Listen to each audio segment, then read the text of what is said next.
मोहम्मद बिन मुरसल की मां से कहा, सिर्फ 20 मिनट बाकी हैं फांसी में, आप क्या महसूस कर रही हैं? मां तो मां होती है। आंखें खुश्क थीं, सांस जैसे चलना भूल गई हो, ज़बां बंद हो गई और दिल पे पत्थर रखकर अपने बेटे को फांसी के लिए रुखसत कर दिया।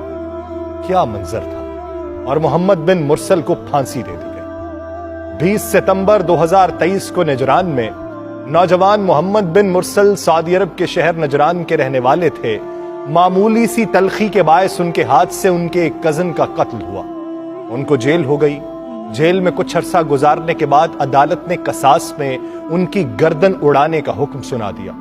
अलबत्ता शरई तौर पर मकतूल के वरसा के पास दियत लेने या फी सबीलिल्लाह माफ करने का इख्तियार भी था। मोहम्मद बिन मुरसल के कबीले आले रिज़्क़ के बच्चों, बुजुर्गों और नौजवानों ने यह फैसला किया कि मकतूल के कबीले आले सुंबह के सामने माफी की दरखास्त रखी जाएगी। वो चाहे तो दियत ले लें, वो चाहे तो माफ कर दें। यह दरखास्त रखने का जो अंदाज था ये इतना मुनफरिद था, ये इतनी आजिज़ी और फरियाद लिए था कि पूरे अरब मीडिया का ये मौजू बन गया।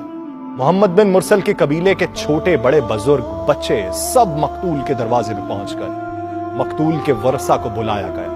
उनके सामने कबीले के सरदारों और शेखों ने, जवानों और बच्चों ने अपनी अकालें, चादरें, लंबे जुब्बे उतार कर मकतूल के वरसा के कदमों में रख दिए। इज्जत और फख्र समझे जाने वाली चीजें और अशिया उतार कर मकतूल की चौखट में रख दी गईं। अपनी चादरों से घुटनों को बांधकर जमीन पर लेट गए। अपने सरों पर मट्टी डाली। शायरों ने मुआफी पर कसीदे लिखे।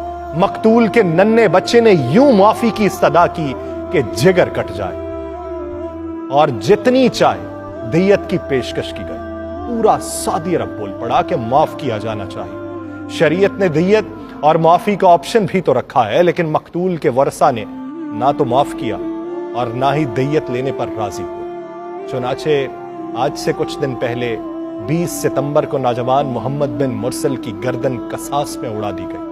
ये पहला कातिल था जिसके लिए पूरे मुल्क में मगफिरत की दुआएं हो रही थी। लोग हमदर्दी का इजहार कर रहे थे, लेकिन दूसरी जानिब कानून अपनी जगह कितना मजबूत था कि सब कुछ होने के बावजूद भी नाफिज होकर रहा। लेकिन वो कौमें तरक्की करती हैं जहां पर कानून किसी के लिए दो राया ना हो, जहां पर कानून सबके लिए बराबर हो, जहां पर शहजादों के लिए भी कानून वही हो जो उस मुल्क के एक आम बासी के लिए।